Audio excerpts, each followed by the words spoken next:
Հարգելի հայրենակիցներ, ինչու սև շորերով, որովհետև այսօր մեր ազգի ամենապազորնի օրն էր,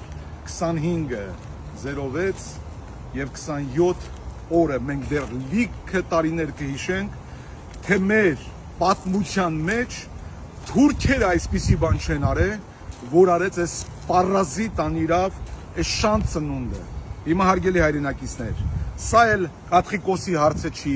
եպիսկոպոսների հարցը չի, սա մեր ինքնության հարցն է, սա մեր լինելու եւ չլինելու հարցն է, սա ձեր ընտանիքների թասիբի հարցն է, էլ չկա այստեղ ասեք Ռոբերտ Քոչարյան, Սերժ Սարգսյան, Նիկոլ չկա, վերջացել է, սա կպել են մեր սրբություններին, մեր տան, մեր երեխեքի ու մեր մերերի ու մեր պապերի թողած այն խաչքարերին, եթե մի համարդ անտարբեր լինի այսօրվա եկեղեցու զանգերին եւ դուրս չգա եկեղեցին պահպանելու, քնելու եկեղեցու բակում, ուրեմն հիշեք, որ դուք թուրքի ծնունդ եք ու ձեր բոլոր երեխաները սրա համար պատասխան են տալու։ Ու այն միլիցիաները, ովքեր արեցին էս, ձեր անուն ազգանունով դարեր գրվելու է ձեր գերեզմաների վրա, որ դուք այս իրական այս տարաշրջանի մեջ կատարեցիք ազգի դարի ամենաֆաշիստական ձեր անունները,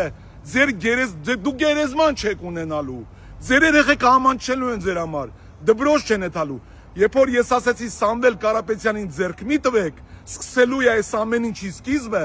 որովհետև դուք մարդկանց տերոր անելով, հարձակվելով Սամվել Կարապետյանի պես բարեգործներին, հարձակվելով եկեղեցու վրա, նախանձի ու թարախի մեջ ապրած ծնված մարդիկ եք։ Դուք պարտության այսօրվա ձեր օրը կնքեցիք։ Սատանան կրվեց Աստծու դեմ, դու Նիկոլ Փաշինյան որպես սատանա, քո հետ գցեցիր լիքը մարդկանց այդ հորի սև հորի մեջ, սարքեցիր սատանայական ճանապարհ, որ այսօր դու նրանց տարար դեպի դժոխք։ Սկսվեց մեր առաջի օրը, հակառակ հաշվեք ձեր օրերը, խոսք ենք տալի, դու սկսեցիր քո գերեզմանը փորելը։ Աստված մեր հետ, հելեք ժողովուրդ, եւ ձեզ խոսք եմ տալի, ով չելնի, նա նրա շարունակությունն է ու թուրքի ծնունդը։ Քնեք եկեղեցում, մի գնացեք տուն, ամոթա մեզ